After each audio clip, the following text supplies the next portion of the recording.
read eventually, so I will mostly, for the sake of keeping it short, I will mostly comment on the slides.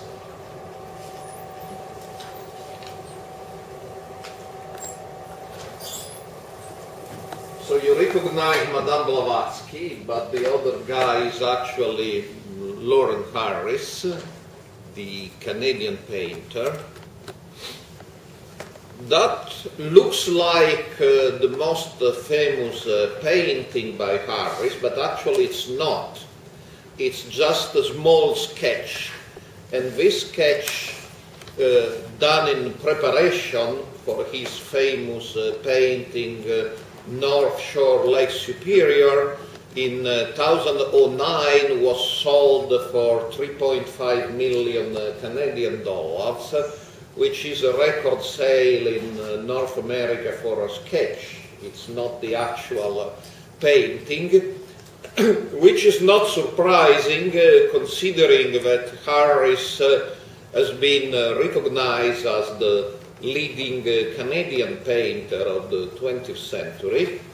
And what is not exactly a secret, but has surely been less studied than Harris' artistic achievements, is the fact that he was a very active member of the Theosophical Society, and of course he was not the only painter. Recently there has been a new interest in Theosophy in the last decades, which comes exactly from the fact that Theosophy has been recognized as a main influence on modern art. Perhaps we can date this from a book published in 1970 by the gentleman above, the Finnish art historian Sixten Ringbom, who emphasized Theosophy's influence on Kandinsky. Now, many of the details Ringbom proposed were not exactly philologically right, but the book opened the door to recognizing how influential Theosophy has been in the art. And another landmark book is The Fourth Dimension and Non-Euclidean Geometry in Modern Art, published in 1983 by Linda Henderson. You see her below. And this book is about not the fourth dimension in time, that's Einstein, but the fourth dimension in space. And she pointed out again how characters, figures associated with Theosophical Society were quite important in studying the spatial rather than temporal fourth dimension, which was a crucial concept for modern art.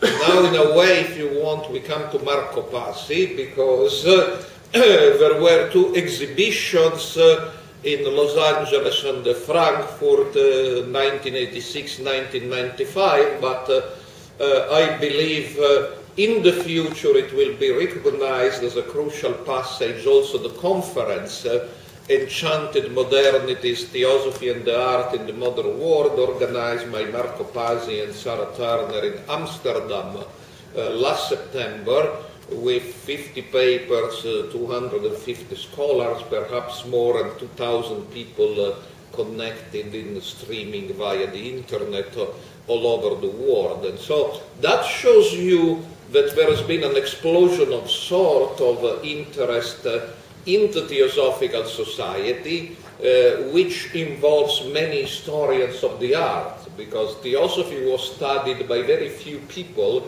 until, at least at the academic level, of course, until the historians of the art realized just how important Theosophy has been for the art. So, talking of appropriations, Theosophy did appropriate several artistic traditions, and I propose to study the influence of theosophy or the attitude of theosophy towards the arts in 3 stages, which I call didactic, symbolic, and abstract.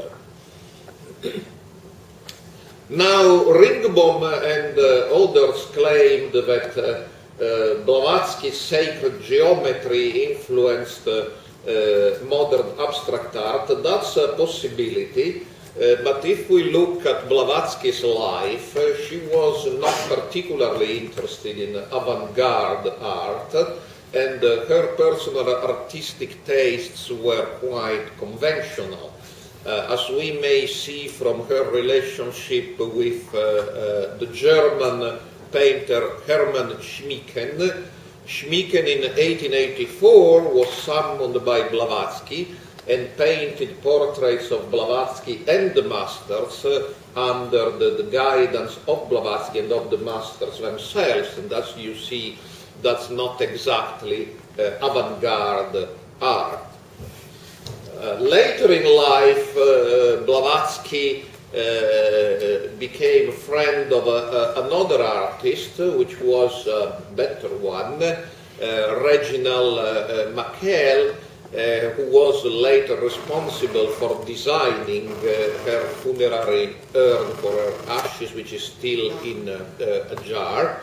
After Blavatsky's death, he joined the Lomaland colony of Catherine Tingley, where he lived for 27 years. And Mackell or Machel, I'm still not sure how to pronounce his last name, about whom there will be a paper by mine in the 2nd issue of Aries in 2014, was a good painter, but at some stage, under direction of Blavatsky, he decided his work should be devoted to illustrate in a didactic way complicated theosophical concepts. So he did some paintings very much beloved in theosophical circles, particularly the path on the left, which is a diagram of initiation according to Blavatsky, but he did realize, and he did write, he was disappearing from mainline international art by doing so. He was also a very good carver, and on the right you see the throne of Catherine Tingley in Lomaland, which was carved in wood by Machel, and this too is still extant. Now, a second stage of theosophical art was symbolism. And symbolism, of course, offered theosophy the possibility of talking about spiritual concepts and be part of what was emerging as a main line. And there are many symbolist painters who were theosophists. An important circle developed in Belgium around Jean Delville. You see his School of Plato. And Delville was part of the circle which actually established the Theosophical Society in Belgium. Now, in many other countries, symbolist painters were involved with the creation of local branches of Theosophical Society. In Bulgaria, with Nikolai Reinov, who is perhaps better known as the father of the famous author of spy stories and movies. That's his son, who was also a theosophist. In Poland, Kazimierz Stabrowski, who also introduced another painter, the Lithuanian Konstantinos Mikalojus Čiurlionis, who was his pupil to theosophy in Warsaw, was the founder of the Warsaw Theosophical Society. In Ireland, George William Russell A.E., you see a painting by him on the left, was very much involved in controversies and schisms of Theosophical Society. In France, Paul Sérusier You see on the right the incantation was the leader of the group called the Nabis, who was also quite active member of the Theosophical Society, and we can add Hungary and other countries. So a number of symbolist artists were actually Theosophists. And when we come to the third stage, the abstract stage, and sometimes Theosophy did act as a catalyst of sort from the evolution from symbolism to abstract art, sometime in the life of some artists. We can mention Churlionis, but his association with both Theosophy and abstract art is a matter of controversy, but that's very clear in František Kupka. You see here the Czech artist, and you see above a typical symbolist painting, very Theosophical, the Way of Silence, and below you see an early abstract painting by Kupka, Amorpha of 1912.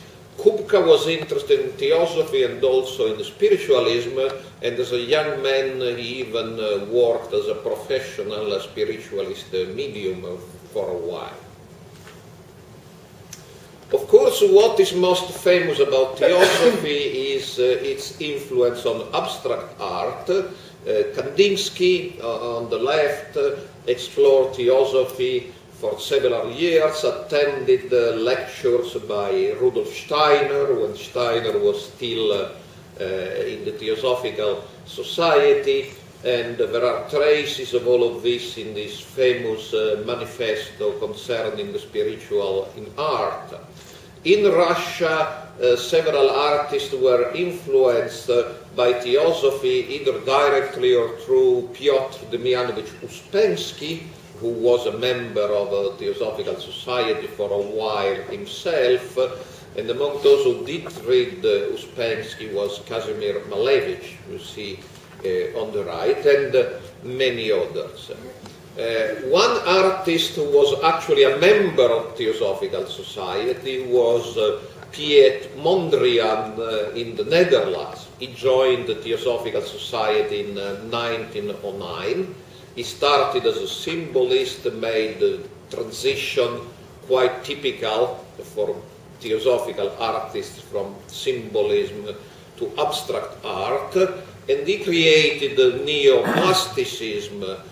You see composition in yellow, blue, and red on the right, and in a letter of 1922, which has been commented by Tessel Baudouin in an article about Theosophy and the arts, he claimed that neoplasticism was Theosophical art in the true sense of the word, and some people in the Dutch Theosophical Society disagreed, which led to some difficulties. Another artist rediscovered only recently and studied by Marco Pasi, again among others, is Hilma of Clinton. She's now recognized as an important abstract painter, which has been slow and difficult because she lived in a small town in Sweden, and she mandated that her paintings should not be shown for 20 years after her death. She died in 1944.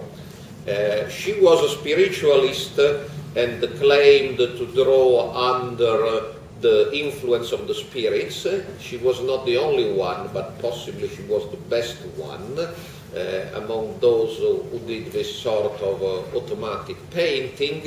And she also studied Theosophy, and later she decided she preferred Anthroposophy. In 1901, Annie Besant and Leadbeater wrote a quite famous book called Thought Forms, where they argued that thoughts and emotions have forms and colors, and that clairvoyant will be able to recognize these forms and colors. Now, Ringbaum did exaggerate the influence of this book on modern abstract art, But you see above Umberto Boccioni, Dispositions of the Soul. There are two different series of Disposition of the Souls by Boccioni, was an Italian futurist, and Boccioni is one among several artists who actually did quote Tucht forms, and so was exposed to this book. Tucht forms is also about synesthesia, the fact that music has forms and colors. Of course, that was not invented by Besant and Leadbeater, actually dates back to the 16th century.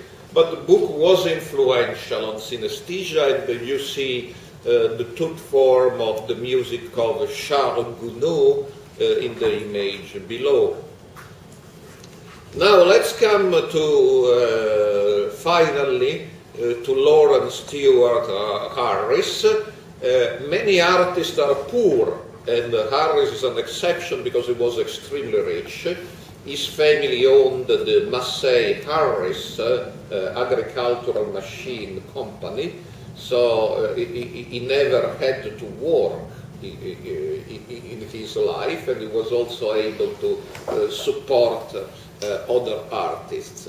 You see his family. His brother was eventually killed in World War I, and his father was a staunch Protestant, but his mother was a Christian Scientist, and Christian Science plays a prominent role, as we will see in all this story. Now, his family was rich, and when they realized he wanted to be an artist, they sent him to Berlin to learn about European avant-garde. In Berlin he studied under several artists, but particularly under Franz Skarbina, who was a leader of the Berlin secession. He was introduced to several fashions in the Berlin secession. One was Munch, but perhaps the most important one for him was the real cult of Caspar David Friedrich by this group of German painters, and of course all the mysticism of the north of Caspar David Friedrich was read by Harris, was Canadian through Canadian lenses.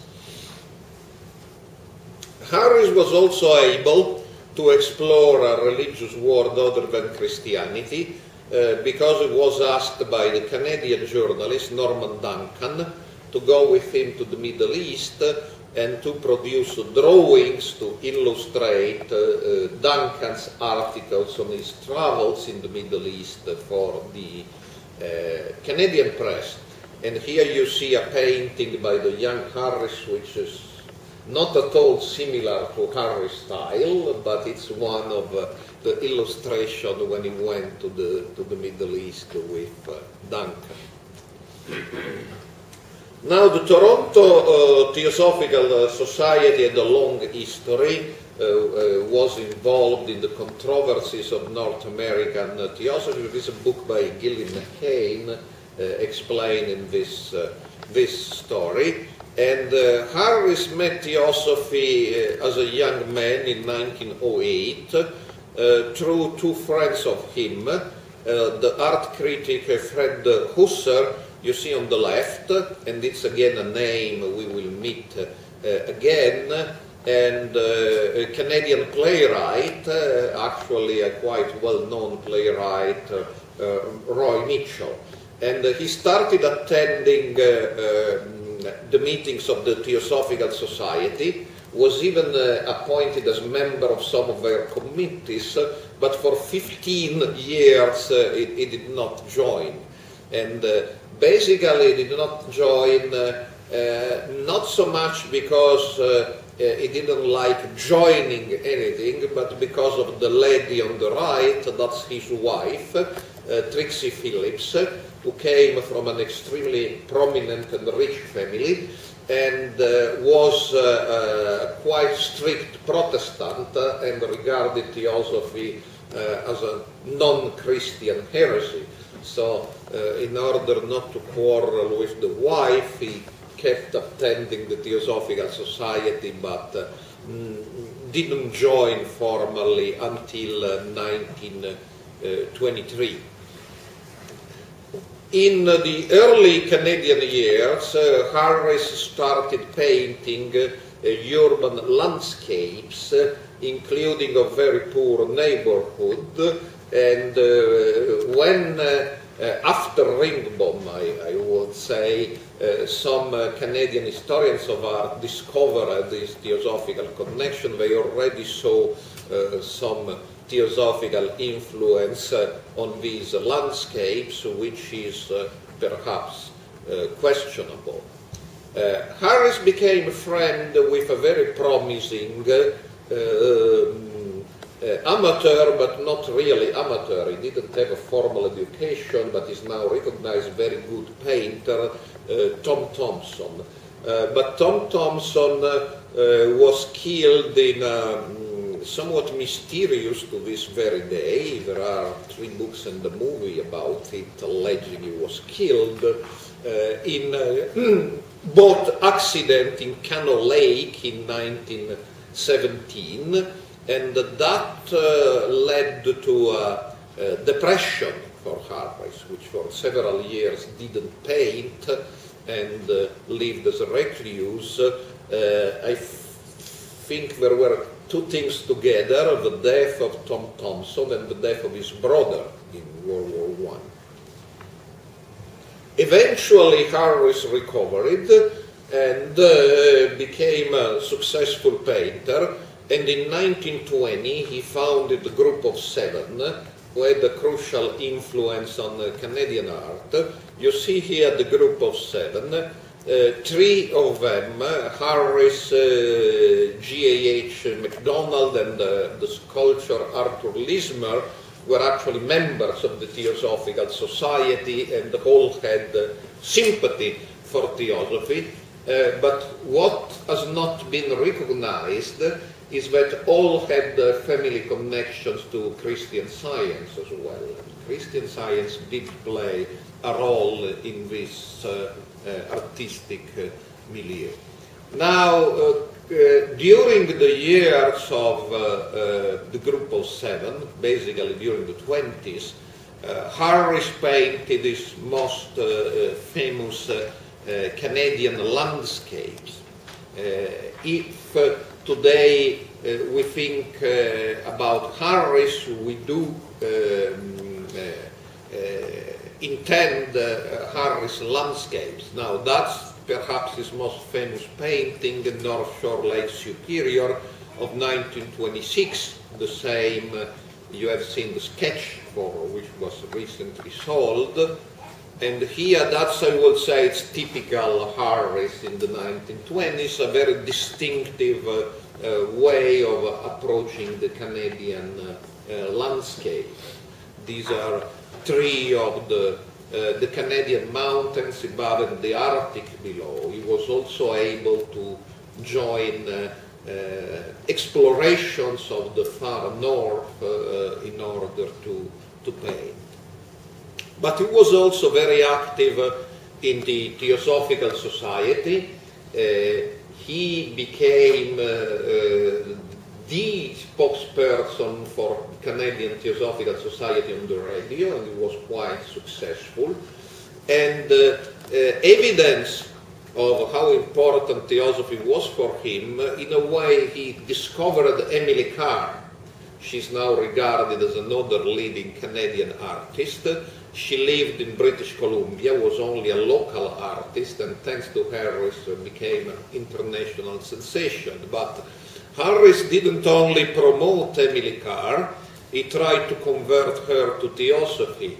And Emily Carr did try to convert to theosophy. Here on the right you see Gray, which is one of her most theosophical paintings. But in the end, she decided she wanted to remain a Christian and even ceremonially burned the key to Theosophy of Blavatsky. But she remained friend with Harris, and in fact Harris, when she died in 1945, was appointed as the executor and spent a considerable amount of time in arranging the exhibition of Emily Carr's works and placement in a museum.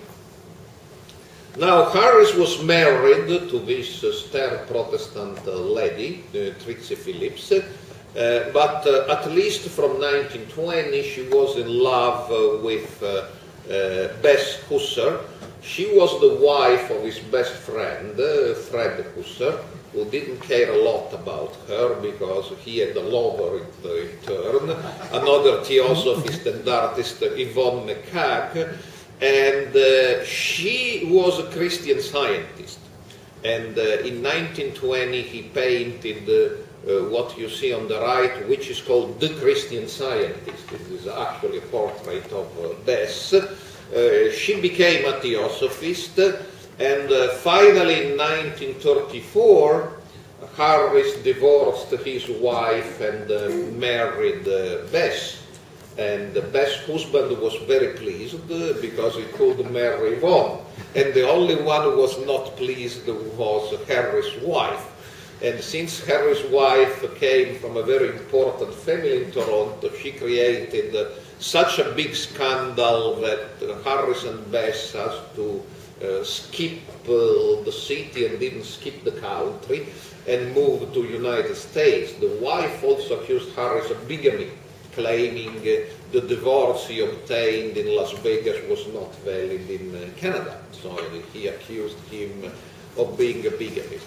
Interestingly enough, nobody believed this, but particularly Bess wrote for several years that theirs was a white marriage because true theosophy and the true art mandate that they abstain from sexual relationship. And of course, in her letter say, I know you will never believe this, but that's actually the case, so we really don't know.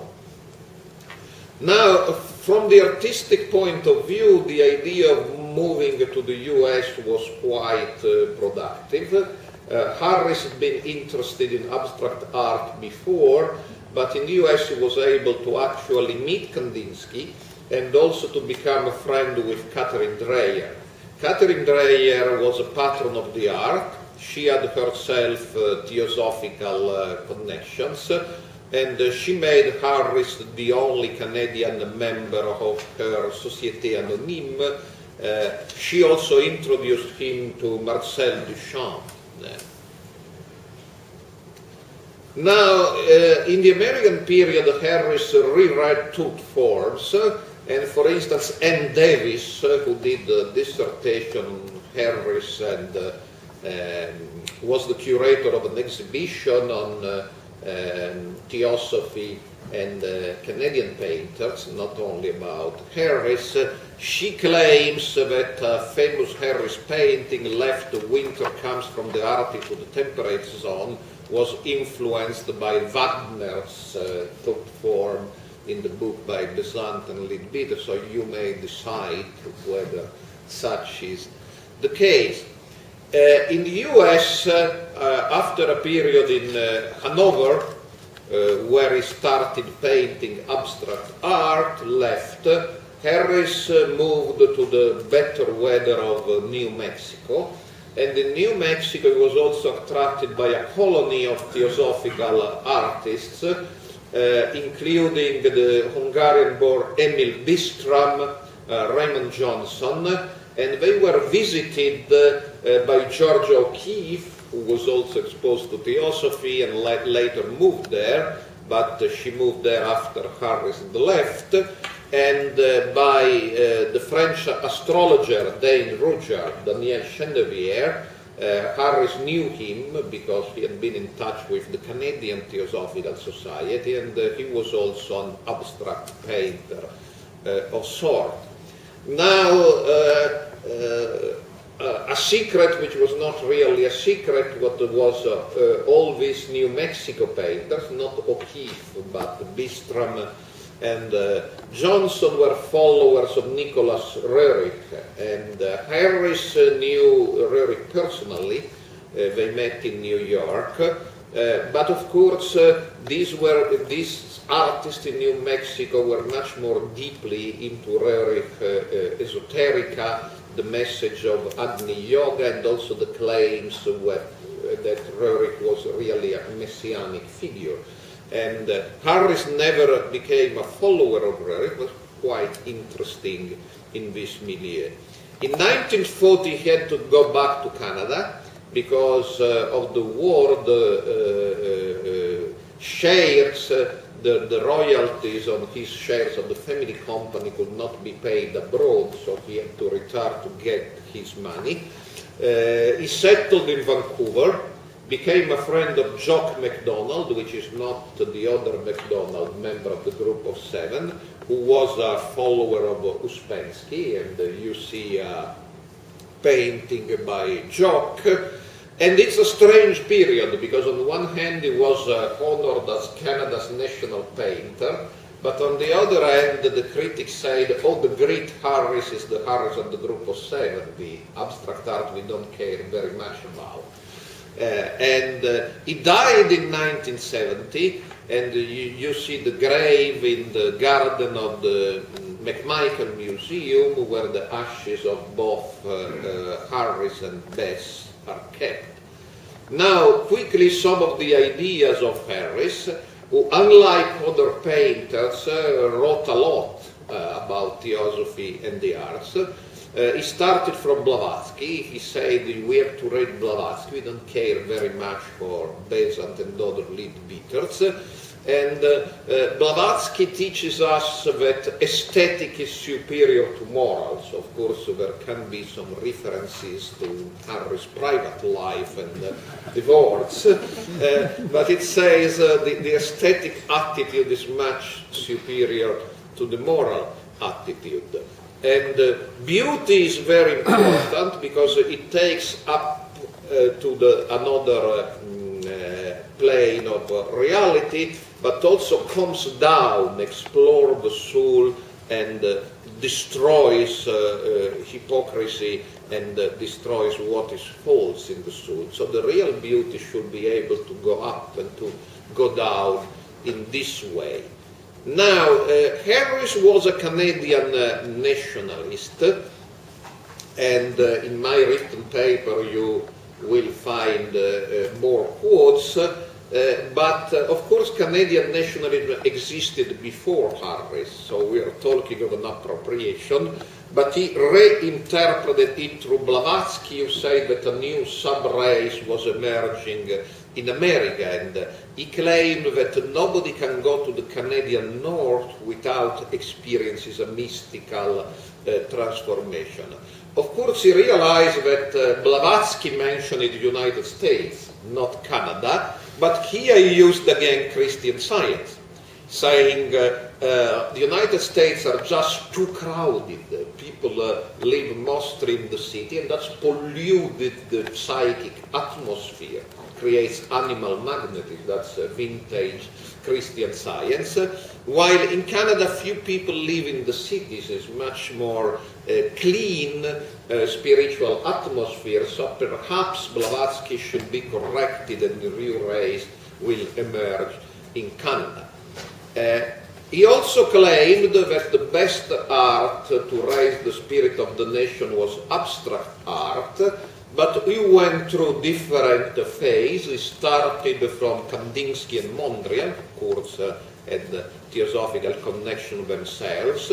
Then he was influenced by J. Hambidge, who was not a theosophist, but his wife was, idea of dynamic symmetry, which was a system for creating new proportions allegedly based on ancient Greek art. And then he came to appreciate Pollock. Pollock himself had theosophical connections. The young man, he attended a retreat in Ojai with Krishnamurti.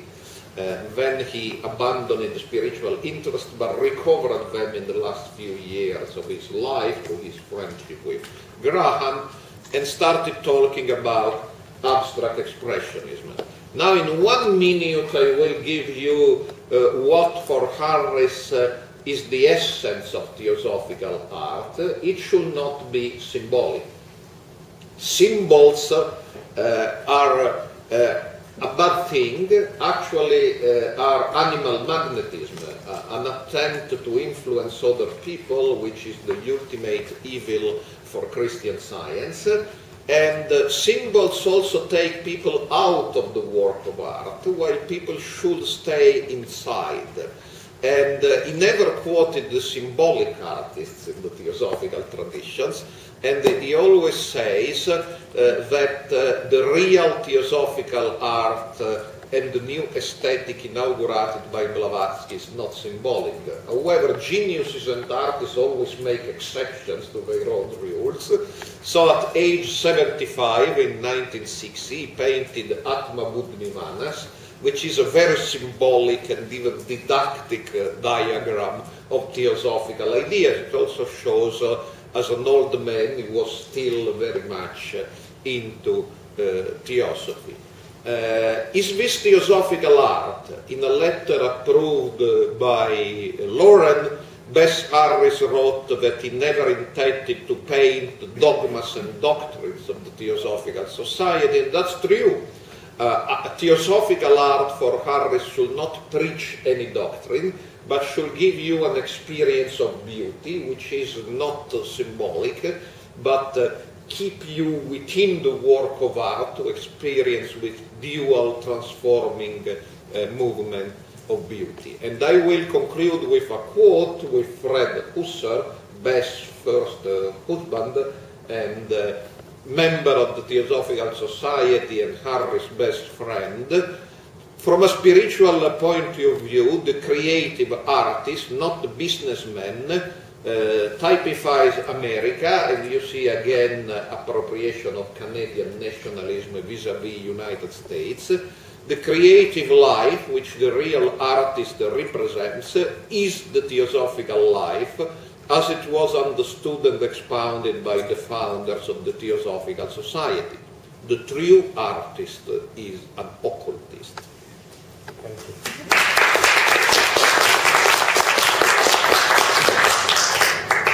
So we have 10 minutes for the discussion, questions.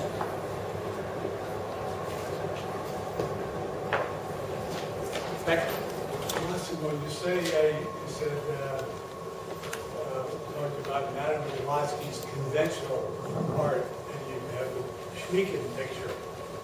There's another one before that was done in New York that was done by her influencing an unknown person by the name of Henri Harissa, who was I believe, there can't be, how many Henri Harissas are there?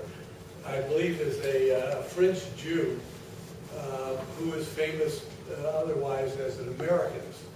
But he wrote, he drew at Madame Blavatsky's spiritual insistence in 1878 a picture of this kind of scruffy yogi, which Theosophists take to be one of the masters, although they're a little vague about which one.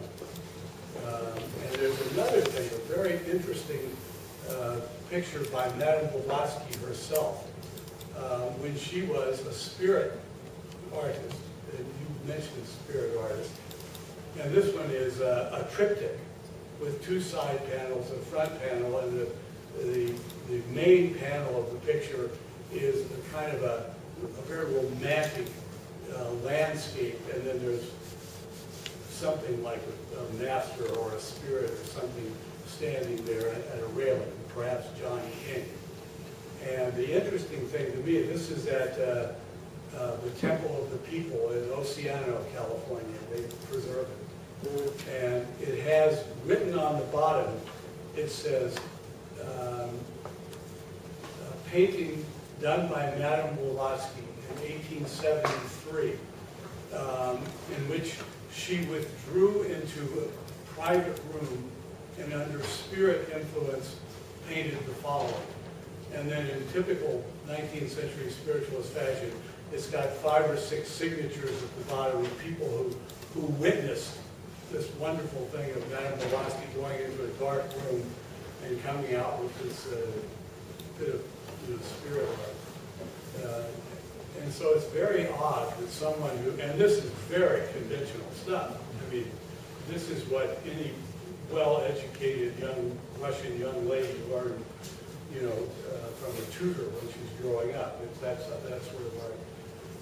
It's funny that from her, you know, conventional idea of what art was, creative people took her writings and created the rest of the stuff. That's quite interesting, and I'm learning things I didn't know. So, but I think there is an important point about the Temple of the People, not to be confused with the famous People's Temple in Guyana, and that they continued the tradition of a didactic art well into the 20th century. So didactic Theosophical art did not disappear. Of course, I think the main line of Theosophical artists went from didactic to symbolic, from symbolic to abstract. But the Temple of People is exactly one group. If you visit the actual temple, which I think is near San Luis Obispo, if you visit the temple, you see that they kept keeping alive the flame of a quite conventional Theosophical tradition. But anyway, your example just confirms that Ringbom notwithstanding, maybe some people years after were reading the books by Blavatsky who say, haha, here we have a sacred geometry which we may use as a blueprint for abstract art, but Madame Blavatsky would have been very much surprised about this because her artistic tastes were quite conventional. Helmut? I would like to comment a bit on your metaphor of the stages, and in your answer to Patrick, you realized, or you mentioned that it might be a misleading metaphor. So if I look, for example, on anthroposophy, which is an offshoot of theosophy, you don't have an abstract tradition. And when Hilma of Clinton comes in closer contacts with anthroposophists, probably she refrained from painting in an abstract way. So I'm not sure whether this metaphor of stages is really helpful, because you have contradicting, parallel developments and all these things together. That's one reason to be a bit critical about that metaphor. The second one is that you surely know the work of Raphael Rosenberg, who paints a very different history of abstraction. And in this perspective, theosophy is a very peculiar and, well, case on the margins in this epistemological history of abstraction. So I feel we have to discuss the role of theosophy in this process in a much more difficult way, not only differentiated way, but it seems to me to be really difficult. And I don't know, I don't have an image currently how it really works, but I doubt it works with stages.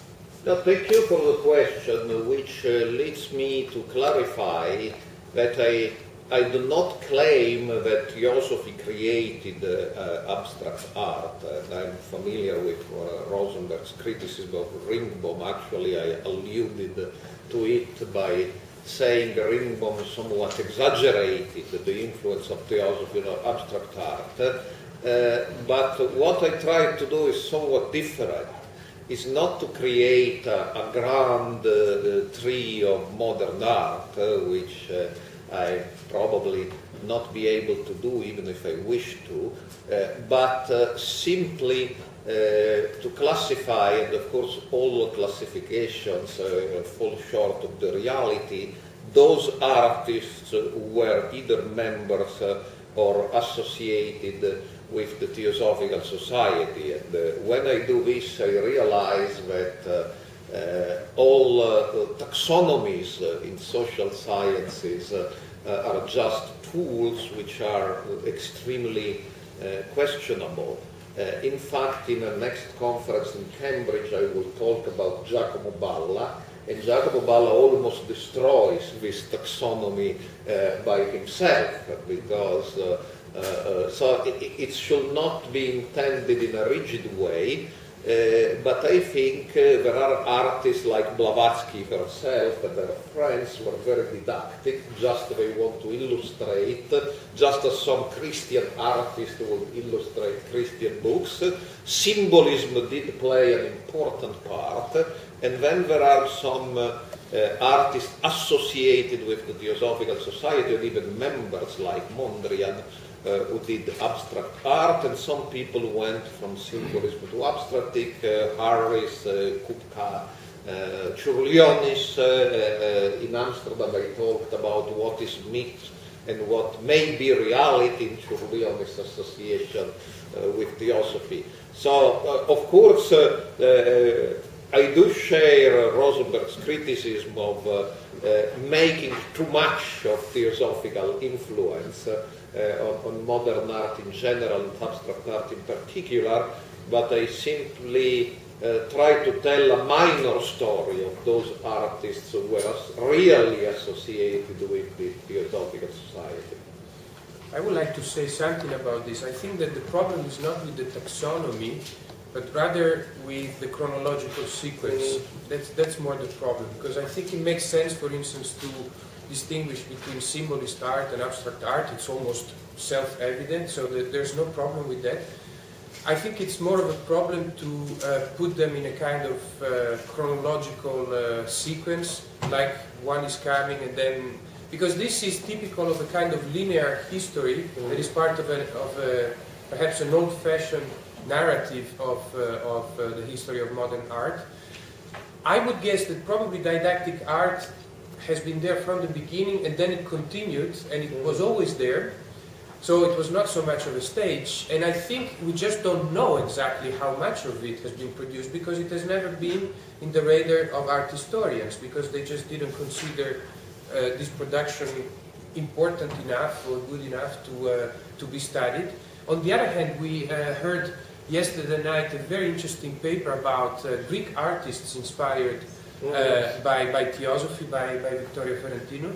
And it was clear that some of them, for instance, were aware of what was going on with the avant-gardes, the move to abstract art, and yet probably they decided consciously, also because of a particular cultural context, not to do that, but to stick perhaps to a more symbolical way of painting. So that was a self-assumed choice, which disrupts a little bit the idea that from symbolism then you have to move to abstract art because this is what everybody is supposed to do. No, surely you don't have to move, but some people did move.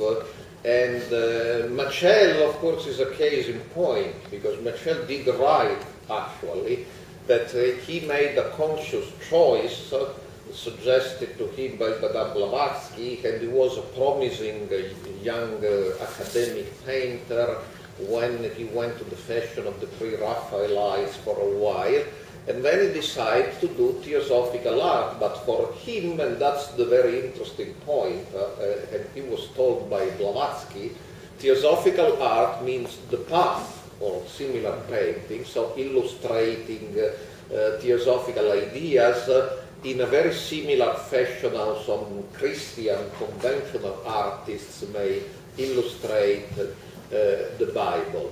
And I do teach a course to my students on theosophy and the arts, and I insist on the Temple of People in San Luis Obispo, because it's precisely what you say.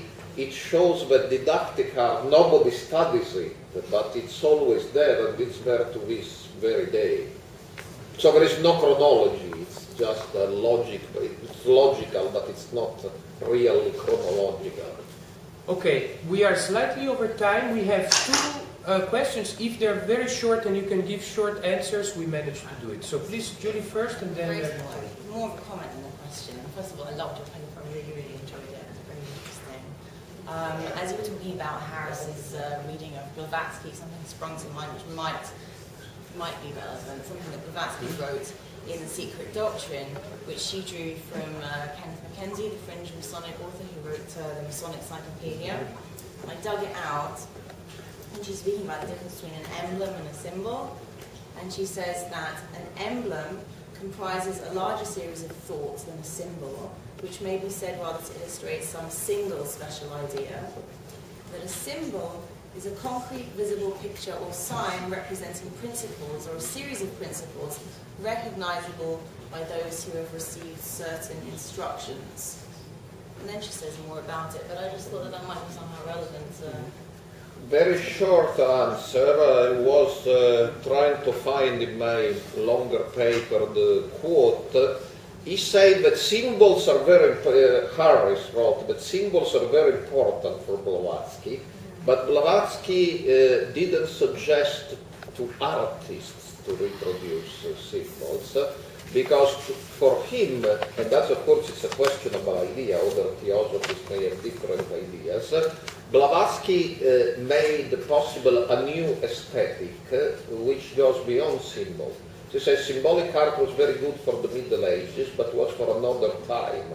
Now we enter a new era and we no longer need symbols, where we can really stay inside the work of art rather than going outside. But he did write symbols are very important for theosophists, but not from an artistic point of view. Thank you for your informative lecture. I would like to know more about the reception of Harris' painting by mainstream art critics and how theosophists received his art. So, in short, art critics, the great Harris is the Harris of the group of seven. This very peculiar way of, which he claimed was theosophical in itself, of interpreting the Canadian landscape, the myth of the North, the appropriation of Canadian nationalism. These paintings are sold for millions of dollars, and he's recognized as the greatest Canadian artist of the 20th century. On the other hand, can I ask by contemporary mainstream art? Even by contemporaries. For instance, he was elected president of the Federation of Canadian Artists, was in the board of many museums. So he was also he was a very rich man, that helped. But he was recognized as a great artist. But critics, except one, Northrop Frye, interestingly, who has a history of his own, except one, critics said, unfortunately, at one stage he went to abstract art, which is nothing to write home about. There are so many abstract artists, he's just another one.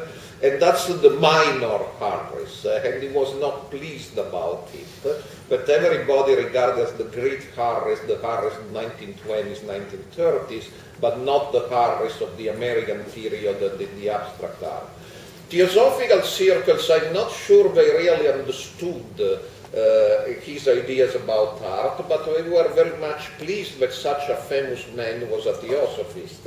And Gina Rajadaza, for instance, wrote about him, oh, we have this great man who is recognized, and he happens to be a member of the Theosophical Society, and they used him a lot. He was a sort of missionary for theosophy, he gave courses, spoke at the radio.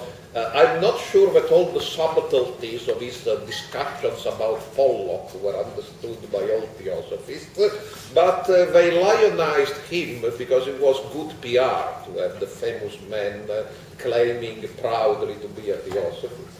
Thank you.